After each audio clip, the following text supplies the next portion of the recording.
Spoilers for the episode I was most excited for.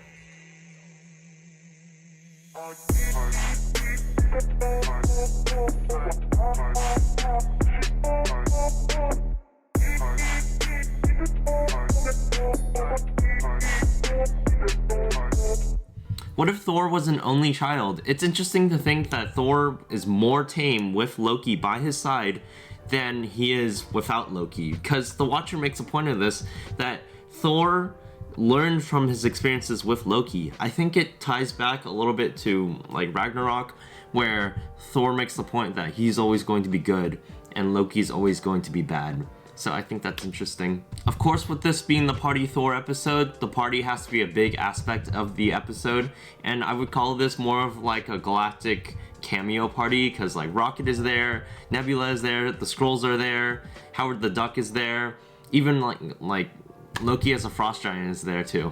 I also like that this episode points out that Jane is a massive simp for Thor, because like if Thor wasn't attractive, I'm pretty sure Jane wouldn't have done half of the things she did in the first Thor movie, and this episode points that out. So along with Thor, a big aspect of this episode is Captain Marvel, but I feel like they called her so soon, because like Nick Fury didn't call Captain Marvel even for Age of Ultron, but Maria Hill just called her for this. I'm glad she did though, because there's a great fight in this episode. I'm pretty sure the main point of this episode's existence is to finally see Thor and Captain Marvel fight in the MCU. Of course, they both still exist in the MCU, so they could have done it, but you have this. But despite the great fight that was happening right in front of me, I was starting to wonder what was the point of this episode. What's the story here, basically? That's what I'm asking myself. You know, what's the whole goal?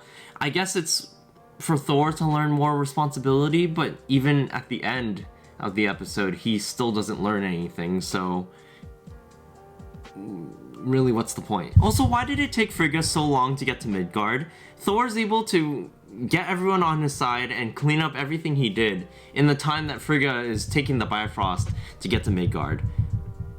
Why? I like the joke about Jane calling her Odin wife. That's cool, because Thor, Odin's son, so Frigga is Odin wife. And for once I thought we were having a happy ending, but I guess not, because Ultron Infinity or something like that comes through the portal and just threatens the world. I hope that he's the overarching villain for this season, or just for the show in general.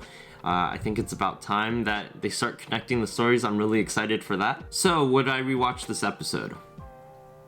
No, unfortunately.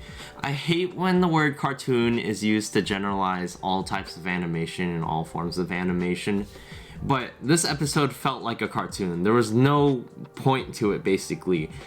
The whole draw of it is just the great fight and the good animation that comes with the fight. So that's really cool and that's really fun, but I don't think I would rewatch that. I wouldn't rewatch the episode just for that. That's what I'm saying. I could rewatch it on YouTube. That's something. It's like the Captain Carter episode, but worse, essentially. You know, there's just not much there. It's spectacle for the middle part of it, but the rest of it doesn't really matter. On the bright side, we didn't see Party Thor team up with Sorcerer Supreme Doctor Strange yet, so that means that that's in the future episode, and hopefully they'll actually cross over, or they'll dedicate a whole episode to crossing over. So I'm excited for that, but for now, lately, What If has been kind of disappointing me. So there you go, What If Thor was an only child?